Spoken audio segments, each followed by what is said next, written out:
Welcome to the Exchange Podcast, a podcast focused on speaking to interesting and inspiring individuals so that we can learn and grow through the exchange of ideas. My name is Martin Prinsley, and today I'm delighted to be joined by Benjamin Huthwaite, a Durham economics graduate with a particular interest in Taiwan, public policy, diplomacy, and geopolitical risk. Last week, I had the privilege of interviewing Professor Matteo Iannisotto, who has had a wonderful career and represents someone at a much later stage of their professional journey. Benjamin, on the other hand, is at the very beginning of his career. He is currently an economist with the Competition and Markets Authority, and later this summer he will be starting at the Government Economic Service fast stream with the Civil Service. Benjamin's path has taken him from Durham to Taipei in Taiwan, giving him a strong foundation for academic discussions and intellectual discussions on the geopolitical dynamics between Taiwan, China, and the West. He is the former Director General of the Durham Diplomatic Society, helping to bring figures from diplomacy and defense, international and international affairs into conversations with students. Benjamin, you've built a rather distinctive path compared to others at your young age, and I'm super excited for this interview. So thank you, Benjamin, and welcome to the Exchange Podcast. Hi Martin, thank you so much for having me on. Excited to have our chat. So to start very broadly, for the audience who might not know who you are, could you tell us a bit about yourself, your background, and how you've then ended up into the position you are right now, please? Yeah, sure. So, I'm from Nottinghamshire, somewhere between, sort of Newark and Grantham, if people know that area. Went to a state school over there and had a great time at school. And, at my time at school, learned about economics more around my A-levels, actually, because my school didn't offer it for GCSEs, but I knew I wanted to take it for A-levels because my sister took it and really enjoyed it. So I picked it up for my A-levels and haven't really looked back since. Enjoyed it all throughout my A-level sort of journey, and then when it was time to apply for universities, I really liked the look of the Durham course, and I liked the look of the option as well to pick Chinese, which is something we'll also talk about. So I started at Durham in 2022, studying economics with a module in Chinese, and I was already enrolled for a year abroad at that point as well, and that kind of set up the basis for my sort of university career. Okay, and so may as well start with the Mandarin then. Why and when did that interest start, and can you tell more about that? I remember being at the British Museum when I was maybe 11 or 12 and found the section on China. And I feel like most people have this of some section of museums, there's just one thing that they're just exceptionally or especially obsessed with. And it wasn't really the pottery and stuff, I find the pottery quite interesting, but you get to the point where I feel like you run out of patience at looking at bowls. But I really liked all the sort of the gowns and the robes, and kind of understanding the movement of Chinese societies with different dynasties and things, and how that was expressed in sort of culture and outfits and the lives of people in China. The fact that it's so old that its history extends into mythology is something pretty interesting as well.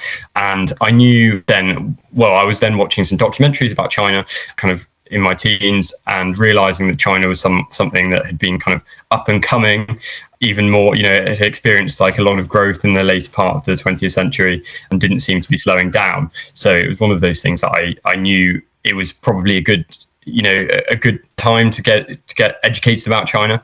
So it's partly for sort of reasons that weren't just personal interest, but also for sort of career ideas and things. But I'd definitely say, it's one of those things that if you're kind of choosing something to try and form your sort of main specialism around, you definitely have to be interested in it as well. So you developed your interest 11, 12, 13, and then when did you start learning the language? I would say that was about 16, and I would say I wouldn't say I'm fluent.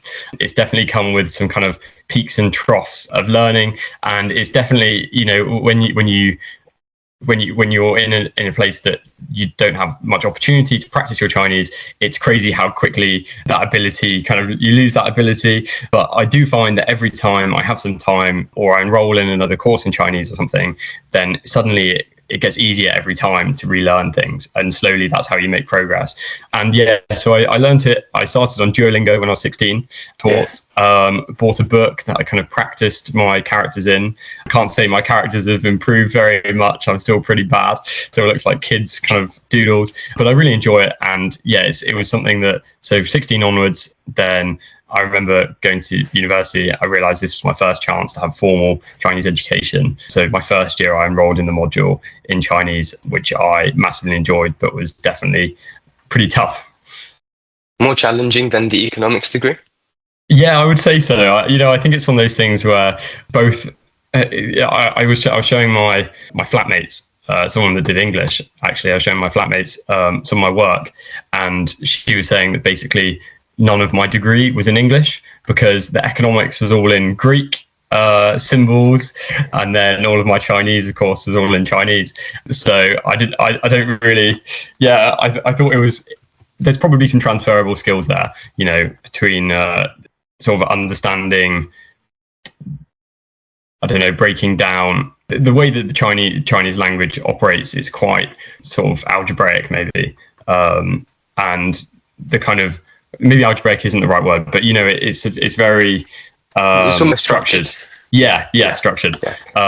So I think that was helpful, and also it was a nice break from economics. But I would also say that economics is something that's really, really interesting to me. Definitely is the intersection, and that, like, throughout my degrey there were opportunities, especially in development and international economics, to then practice talking about China in the sort of ways about economics and finance. So you came to uni with the plan of doing a year abroad, and then you went to Taipei in Taiwan. Was that from the get-go the idea of yours? The structure of applying for a year abroad is very flexible. So I didn't have to pick immediately once I got to university.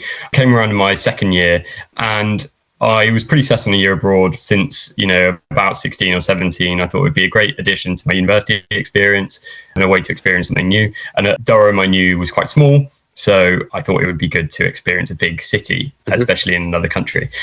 I'm an Army reservist, currently with the Northumbrian University's Officer Training Corps, and I had some slight concerns about going over to China to do a year abroad, mainland China, to do a year abroad, especially given that I have all intentions of continuing my Army reservist in the future, serving in the future. But also, I thought Taiwan had a sort of unique culture around it, which I'd found in reading books about Taiwan and watching movies and things, that it has this kind of unique fusion of lots of different elements, and in a way maintains a lot of the Confucian values that China may have kind of removed during the Cultural Revolution and stuff. And that's definitely... Do you have an example of one of those movies or books or documentaries that you read and interested you? You're putting me on the spot now with the... it was 3 years ago. It's understandable. Yeah, well, I remember there was... I genuinely can't remember the name, but I remember watching a movie about a young girl who moved from Kaohsiung, which is a city in the south of Taiwan, to Taipei in the north. And it's about her family kind of overcoming their sort of familial difficulties and also trying to find their footing in the city through financial difficulties and stuff. But that in that film, I'll find the name. Maybe Martin, you can put it in the description or something. But I remember it was just a really fun movie, and one that showed all the different aspects of Taiwan from sort of different eyes of the family, but showed the ancient side, with the temples and sort of artifacts and stuff, but also the kind of bustling city street and the night markets and stuff, and just the kind of general friendliness of the people, if that helps. So you had these perceptions of Taiwan, I can assume, before going, and when you arrived there, what surprised you, or changed the views before changed when you arrived? Well, so I'd never been to Asia before I had flown out to Taiwan in my second year, so I was a bit nervous about that. I landed, and took train from the airport, and I was walking through the city trying to find my hotel for the first night before I moved into university dorms, and immediately someone came over to me. I must have immediately realized that I was, it was my first night away, and just said, "Oh, welcome to Taiwan," and talking to me a bit in English and a bit in Chinese. So I was pleased that I'd had the couple of years to practice beforehand, and offered to take my photo. Offered to take a photo for me that I could send to my family, which I did, and that's my first photo of me in Taiwan. And it was it was a great introduction to Taiwan, the sort of friendliness and the culture that they have there. What surprised me about Taiwan, definitely on the geopolitics side, I expected that the geopolitics to come up more in conversation, be more kind of frequent in everyday life. But of course, like with any place, there's so many other things going on day to day, and people have bigger things to worry about, or things that are closer to home to worry about. So maybe that surprised me. And also just being a student, the sort of difference in teaching as well. What were some examples of the geopolitical tensions at the time? So you were there from what period, what year, and what happened in that time? Yeah, sure. So I arrived in Taipei in August 2024. So for a bit of context, not sure, maybe anyone listening might not know, but basically Taiwan was a Japanese colony during World War II, before World War II as well, actually. At the end of World War II, it was returned back to mainland. It was returned back to China, mainland China, under the nationalists of Chiang Kai-shek. And then there was the sort of the war with the communists, which the communists won on the mainland, and the nationalists under Chiang Kai-shek retreated to Taiwan, which was never recovered by the communists. So with that sort of background, throughout the rest of then Taiwan was under quite strict martial law for a lot of its history, and only fairly recently has become a democracy. And I think a lot of people expect that democracy to be quite fragile, but I think from my experience, I would definitely say that Taiwan politics is quite loud, quite litigious, and definitely very alive, and I wouldn't say is sort of fragile flower or anything. What does relevantly recent mean? I believe it was the 90s that it came 90s, under. Yeah. I think it was the late 90s. So, it's kind of fairly recently. 1996. Very recent, yeah. But then, since then it's been, there have been changes in leadership, changes in party and things. And so when I was over there, in January 2024, so just before I arrived in August, President Lai Ching-te had won for the DPP, who are a slightly more maybe liberal party and maybe more on the side of Taiwanese independence. But the DPP had lost the legislative majority, I think, for the first time in about 8 years, which basically meant that it was quite hard for the DPP, even though they had the presidency, to put through laws and bills and things. And that was controlled by the opposition, the KMT and the TPP, who were holding the legislative yuan, who was sort of setting the laws. That was quite an interesting time to be coming over, when there wasn't absolute control by one party. And then in August, I think from sort of from about the summer, there was this thing called the Bluebird protests, which is basically about there was a lot of opposition against bills that were being put forward which expanded the parliament's powers, and you had lots of, I think, tens of thousands of people outside the legislative yuan, and that they were mostly. It was obviously quite an interesting time, but I do think that the system kind of held together, and the institutions especially did their job. So after that, then I think in August, the TPP founder chairman was detained on corruption charges, and I remember that was a big thing at the time. And the TPP was sort of the swing vote in parliament, and its leader was in detention in those months. So I would say that basically kind of pushed that third party into more of an alliance with the KMT. But obviously these alliances are not very stable. And then later 2024, you had a lot of kind of grey zone normalization attempts by China. A lot of PLA incursions and a record amount of encirclement drills, which is quite an interesting experience, but I And wouldn't this say is I ever all, felt. yeah, This is all 2024. I wouldn't say I yeah, ever felt too in danger. And yeah. then 2025, there was a bit of budget battles in the legislature, and then there was the civil society group launch of mass recall petitions against KMT legislators, which was sort of an unprecedented use at the time of that recall mechanism. And I kind of left as it was gathering steam, and I'd say that it's kind of evidence at that point that people were very willing to use sort of democratic means, because this was through laws and bills to change the way that the government was organized. So I'd say that, it's kind of a sign that Taiwan democracy is going quite strongly. So sorry if I went into it too deeply. Oh no, it's great. So the context is helpful.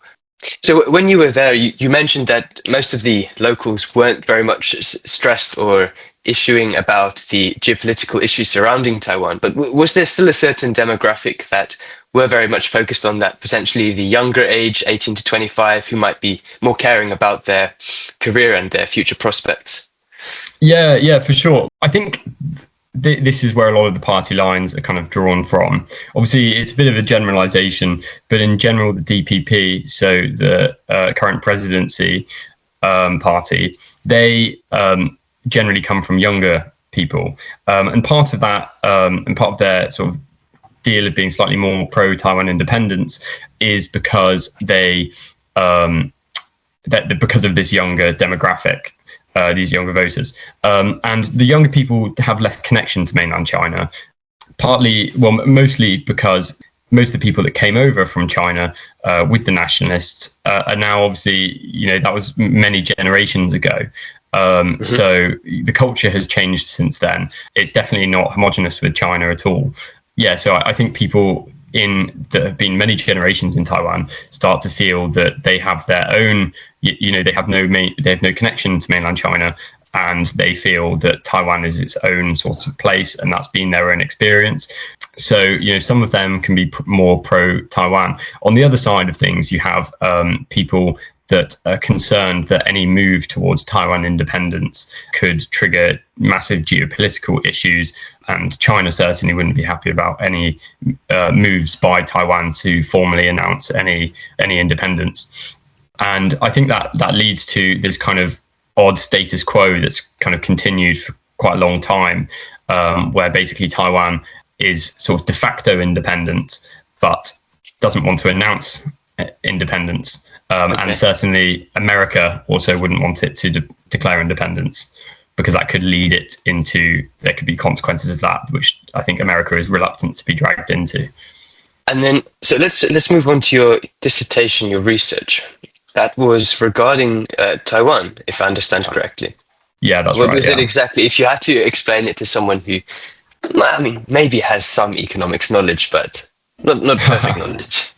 So it's basically looking at flows of FDI, so foreign direct investment, from Taiwan to other countries. And basically, there's a kind of, there's some ideas that trade and FDI is built on stability, and, people want to be able to expect returns, and, investors are a bit risk averse. They don't want to be putting out these massive amounts of money if there's concerns about geopolitics and things. So I thought, we could combine some of the data on foreign direct investment from Taiwan to other countries, including China, and then look at what there's a really fun index, which I would recommend people to look at, called the Geopolitical Risk Index, which takes into account lots of different things.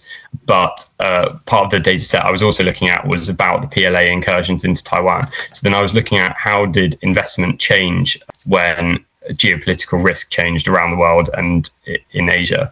And interestingly enough, I did find that actually, while there were some movements away from China when geopolitical risk around Taiwan was heightened, I wouldn't say it was massive. And I think it seemed to look like most of the forces were more purely economic and sort of based upon, the idea of, profit and opportunity cost and things, rather than people perceiving risk as a key driving factor towards their investment, if that makes sense. So just out of curiosity, why, from my perspective, it would maybe make more sense to study the foreign direct investment towards Taiwan. And you've decided to switch that around and go Taiwan to the world. So two questions, I suppose. What kind of countries and type of investment did Taiwan carry out when they were investing? And why Taiwan to other countries rather than, for example, the States to Taiwan? Partly, I did do a little bit around, what was coming into Taiwan as well. So I was quite interested in that. A lot of that was sort of around chip foundries and stuff.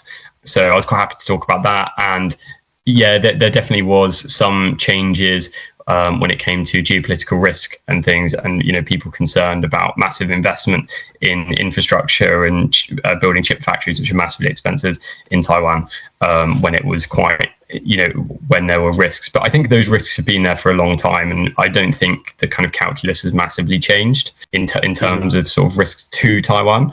But I think outwardly, I think people perceive in Taiwan risk differently. So I was interested in the ways that they kind of maybe perceive risk. And also there's the idea of friendshoring, which is that you might move trade and investment into countries that align more with you politically, geopolitically, and your sort of allies. So whether in times of political risk there was some movement, which there definitely was, towards sort of America and Singapore and Japan away from China. But I would say definitely trade and investment in and with China is very important for the Taiwanese economy. Let's move back to Durham. Alongside your studying of economics and CFLS Chinese at Durham, you were heavily involved with the Durham Diplomatic Society. If someone may be joining Durham and you've never heard of DDS, can you explain what they do and why it's a great society? Yeah, sure. So I joined the Durham Diplomatic Society in the start of my second year. And while I wasn't a founder, I was definitely one of the key people, or the first people to get involved. The idea behind Durham Diplomatic Society is that lots of these government roles, especially in diplomacy, can sometimes seem to be hard to understand or hard to achieve. And I think there is definitely the idea that, if you're not in it, you might not have the resources or really know enough about it to feel like you could kind of compete in applications. So it was basically, the idea was to kind of make it easier for people to understand and access ideas about diplomacy, no matter of your background, and kind of get people interested and get people involved by meeting sort of high profile diplomats and kind of politicians, and sort of trying to grow the society in a way that would help people, if that makes sense. Mm-hmm. And then when you joined, how did your roles within the society change as the time passed? Yeah, so I joined it in my second year as the Asia team desk manager. So Durham Diplomatic Society has, I believe, the largest student-led foreign affairs newsletter in the country, which is one of our claims to fame. Yeah. And it's called the Durham Digest, which I would encourage people to read. And basically, it sort of sums up in very short formats the kind of goings on of world events and some links to sources which go into more depth about it. So I joined as the Asia desk editor, which was basically about all things Asia, which is kind of looking through submissions and kind of making sure they're all up to scratch, which I really enjoyed, and it kept me educated about what was going on in Asia as well, which stood me in good stead for studying international relations and economics in Taiwan. And then when I kept that going while I was over there in Taiwan, and then returning, I decided to put my name forward for director, which I have served as this last year. What did the Durham Diplomatic Society teach you beyond your degree and beyond the Chinese itself? Yeah, I think what I definitely learned from it, and what I think part of the society is trying to teach to others, is that, of course, academics are important, but, I think it's really important to engage with people. Conversations are so important, and it's fairly easy to access quite high level people if you show an interest, and these people have a lot to teach you and are often very willing to teach you things. I think that was one of the things that people can be a bit more ambitious than they might originally think. And I think that's part of, people coming from different backgrounds have different levels of expectations. I certainly didn't expect to be talking to former permanent secretaries, former US ambassadors, and things like that. But it's definitely possible, and you just have to sort of show an interest and really find your passion. So I think that's one of the things, and I think just being willing to kind of go out of your comfort zone, but also just really talking to people is really important. And that doesn't have to be people that have had their whole career already. It can be people in different stages of their career, or kind of other people in your year group as well. That you might not have met because they're on a different course, because it's not just international relations people. I study economics. There are lots of people interested in what's going on in the world and diplomacy and politics that don't do international relations. So, and you can learn a lot from these people. And I think, there's a lot of internship opportunities, think tank opportunities and stuff. And basically by kind of like connecting with other people at your age, you can find out a lot of opportunities that you might not immediately have found yourself. And it definitely saves you a lot of time as well. So yeah. Yep. So you mentioned that you had the opportunity to speak with permanent secretaries and a former US ambassador. Are there any memorable or almost surprising occasions that you had speaking with these high-profile individuals that come to mind as your time as Director General of the Durham Diplomatic Society? Yeah, for sure. It was great to, often we would give them a tour around Durham, and have some dinner with them, and then of course do the event with them as well. So there's a lot of time to kind of get to know these people, and a lot of them were very conversational in the events. But I think there's a level of sort of they're willing to let their guard down even more when they're just kind of chatting with someone on a walk or a dinner or something. And they all have some amazing stories. Obviously, working international for their whole career, they have a massive range of stories, and they're all interested in different cultures and people and things.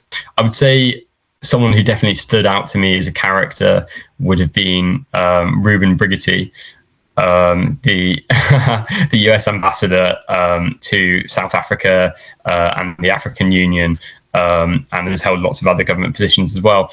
And I was just stunned. I hadn't met a US ambassador before, but I was stunned by his level of sort of personal. It's hard to explain, but I think the US ambassadors have a sort of personal flair to them, and they all sort of have their own personal brand and sort of confidence in themselves, and that and expertise that's been built through their kind of years of their career.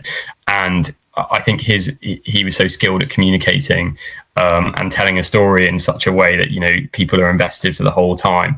And I thought he was really interesting, and he had some sort of amazing stories about from sort of how he met his wife to his time in Africa.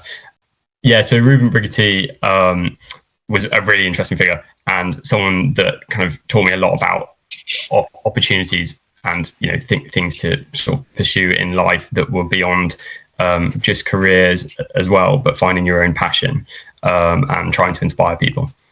Do you think that you've tried to learn and take on so you've said he's got his own personal brand almost. Have you tried to develop your own personal brand and character flair, that kind of thing, that from your experiences with him? Oh yeah, that's a good question actually. I'm not sure whether I've exactly worked out mine yet. Hopefully that'll come with time. I think I definitely kind of have an idea of like who I am and the way I work, and I think that's one of the good things about university, right? You kind of start to learn a bit more about yourself. I would say that I enjoy making friends with people and learning about other people, which I think is quite a good skill for sort of government and politics and diplomacy. But yeah, I think there's definitely a lot more to learn, and I think there's different ways of operating which you can kind of choose for different people as well, and different sort of stakeholders in business language. You mentioned earlier that you're a Army reservist with the NUOTC, or yeah, that's right. Yeah. What pulled you towards the defence side of things as well? I think a lot of what's kind of driven my interest in my career so far, as kind of early as it is, very early, yes, has been public service. And I think it's something that when I did an internship last year with Department for Transport, and have been serving in OTC, and then also doing another internship on sort of public sector defense consulting. And so well, it's kind of like a problem solving internship. And I think what I found with those is I really like it when there's a larger mission than just getting through the day and getting paid. And I think I would definitely struggle with a corporation where you're just making money for someone else. And I think there's a lot of satisfaction that I get from that. That's basically driven my career so far. And part of that is a new OTC. And I did cadets at school, which I really enjoyed, and was keen. I took a year out in the first year of university from sort of the army side of things to work out if that was something I really wanted to do and whether that was something to add into my life again. But I definitely did miss it in first year. So in second year, with some sort of advice from friends, enrolled in a new OTC, which has been a really good experience. You meet a lot of sort of very ambitious people, sort of ambitious in the amount they want to learn about themselves, the things they want to do throughout their life and their career, and the kind of relationships they want to build. And generally all really good people as well. You know, they really care about the kind of leaders that they want to become, you know, the formation of their own leadership style and stuff, and the ways that they can help people. And obviously people really care about sort of defending, you know, the defense of the UK as well. I have no doubt that they will go far. And yeah, so I think OTC was really good. It was a really good option for me. And of course you get paid as well, lots of adventure training, and I didn't really mind the sort of free ski trip. And yeah, but you know, you also get marksmanship, and you know, going about in the field with your friends. And I definitely think there's some things that you learn about yourself, and the way to work with people outside of sort of the office, or even sort of normal sports like football or something. You know, when you're kind of 6 days in the field, and no one's had a shower yet, and you've got a lot of walking ahead of you still, I think, you know, you really learn a lot about yourself. Well, I was going to say, you've almost sold the NUOTC, and now you've just said you walk 6 days in the field at the you put people off. So why? We should see. Yeah. You said you're continuing with the Army Reserves. You said that earlier of this interview. Yeah. So alongside, there has to be a reason why you want to continue, and that reason is probably part of the reason why you would persuade others to join. Yeah. So why are you continuing, and why would you want others to think about joining? Well, I think on the 6 days, and I think people have to do hard things sometimes. And I think it's a good way to sort of develop is, you know, getting out there. And to be fair, like a lot of my friends enjoy 6 days in the field a lot more than I do. I think 3 days is the perfect number for me.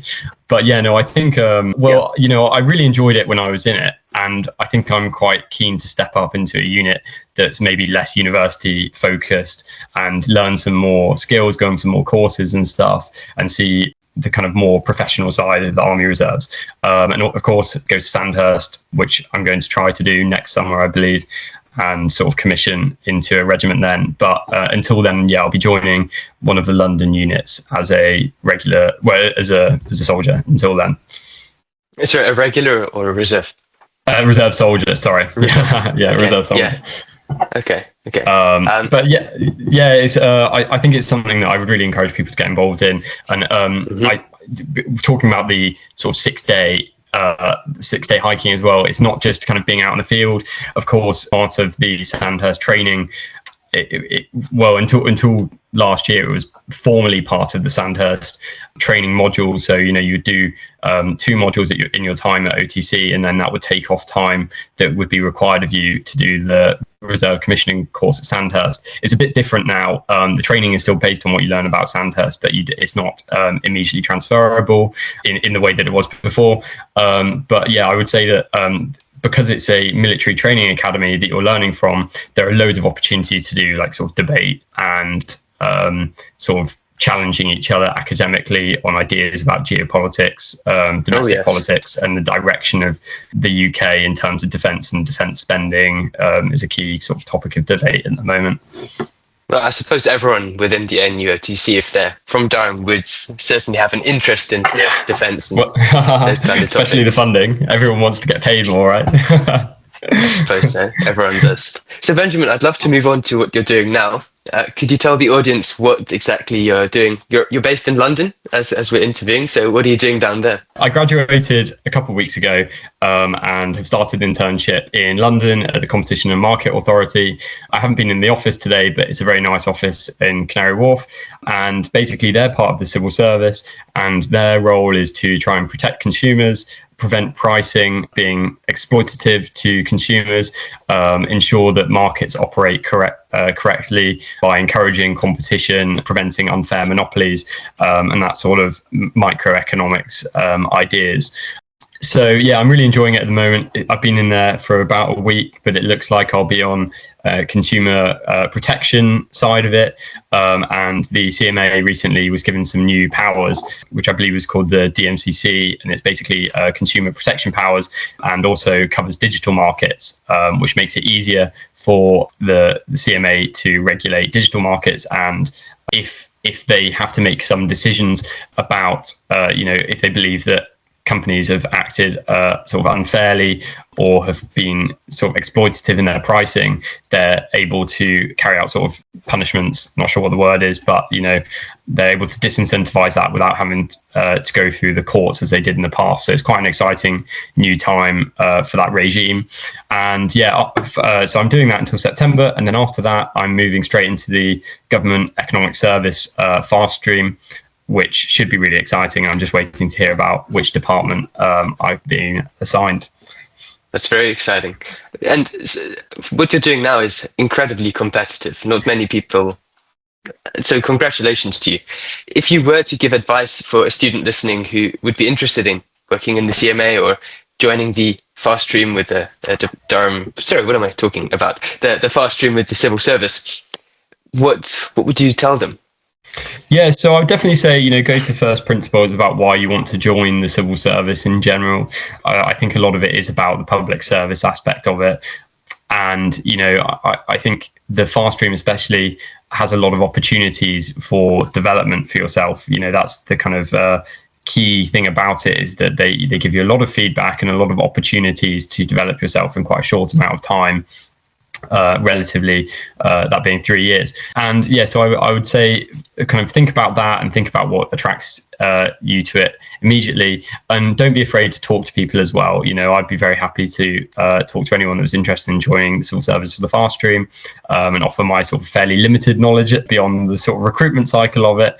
And I would say on the sort of economic side of it, just it's really important to you don't have to understand the maths too deeply. I think what they want to they want to know about you is that you have the interest, of course, you understand the general theory of things, but also that you can apply it quite readily. So that obviously the amount of things that go through the desks of people in the government economic service is pretty much, if you could think about anything in UK life, someone at some point in government will have had to think about that, and that probably will have involved an economist at some point. So there's a lot of opportunities for interests there as well, across all different all different interests. So yeah, and I think basically just being able to apply the things you've learned is really, really important. And of course, the civil service behaviours and the way they recruit is through behaviours and strengths and some other kind of factors that are listed on their website. And often at the entry stage, it's behaviours, which is basically a way that you answer questions and your questions are assessed against. And there's a lot of advice on the civil service website and YouTube videos that tell you how to structure an answer. So often with the STAR technique, which other people will know probably from doing other interviews. Yeah. I'm sure Martin does. But the civil service really love this structure, and it's definitely a way to score points. And it would be a mistake to under prepare for that side of things. But yeah, I think as well, just being able to communicate and being happy to contribute, even if you're not exactly, even if you haven't exactly formulated all of your ideas yet, being willing to contribute in a team as well. Okay, and for a Durham student, maybe starting in first year, but I'm certain there's some who are graduating and still are not too sure what they want to do. You've done this huge variety of internships, roles, work with different sectors. How did you decide that your niche and your focus would be being an analyst or economic in the fast stream? How did you decide to do that? And then how would you tell current students to find their interest? Yeah, for sure. I think I have been partly quite lucky in that something that I was interested in at the start has ended up being actually very interesting the whole way through. I think there's a lot of people that are interested in something to a level and then realize, oh, maybe this isn't for me. And I think there's absolutely no kind of mistake in doing that. I had considered going more further down the sort of Mandarin language path, but I think there'll be opportunities to do that in the future, perhaps. And I thought at this stage I would prefer to be an economist.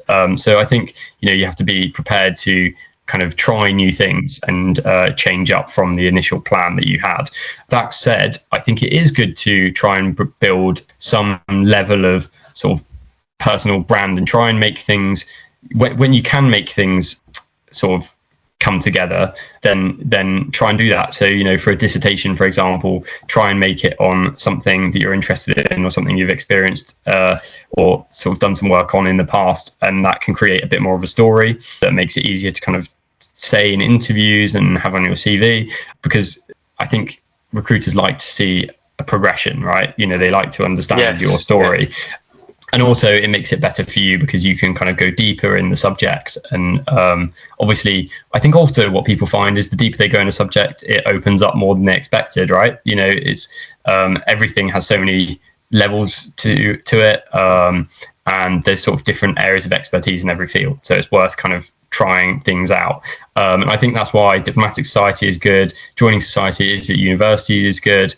If you're interested in defense or sports or just going on walks, it's definitely worth giving OTC a try. And that'll be my last kind of ad for OTC. I'm not being paid by them to do this. I'm not getting commission from this, but OTC is great. And I think any society that you think could be interesting, just give it a go and try and talk to people in the society. And generally people are very helpful and happy to kind of get more people involved. So I think just try and keep your options open, but when you can, try and keep things in the sort of thing you're interested in, if that makes sense. If you're ambivalent on an essay topic, make it about China. I would make it about China. If I had a blank sheet, I'd write it about China usually, and just see where the opportunities take you. My last question, I suppose. If you could sit down with your first year self, you've just entered university in September, October, what would you tell him? I would say, I think in my first year, it took me a bit of time to adjust to Durham, as I think it does to everyone. But I would definitely say that the key benefit I've ever had from Durham is just being able to talk to people and learn about their sort of life experience so far, and the things they hope to do, which can kind of inspire my own decisions. So I'd say just stick at it. Stay open to opportunities, and they come in all sorts of shapes and sizes. And I would say that the year abroad was definitely worth it, but also it's worth considering masters programs as well. I know a lot of my friends are doing masters at the moment, and sometimes they can be beneficial, especially for CVs and stuff. And I think also just have a good time. I think there's a lot of discussion at the moment, right, about recruitment cycles and internships and stuff, but I think there's definitely time to have a good time as well, and it usually makes you more productive than when you are working. So just try and have a chill some time, and that doesn't mean you have to be going out every night of the week and stuff. I think there's a pressure, especially in first year, for students to get that university feel, but that university feel comes in lots of different ways, right? And that can come through like societies and stuff, but just do whatever you think is fun, and generally it all comes together in the end anyway, or it has so far. Well, Benjamin, thank you so much. I'm sure this conversation is going to be very, very valuable for loads of students interested in the civil service and the work you're doing. So thank you so much. It was great having you on the exchange.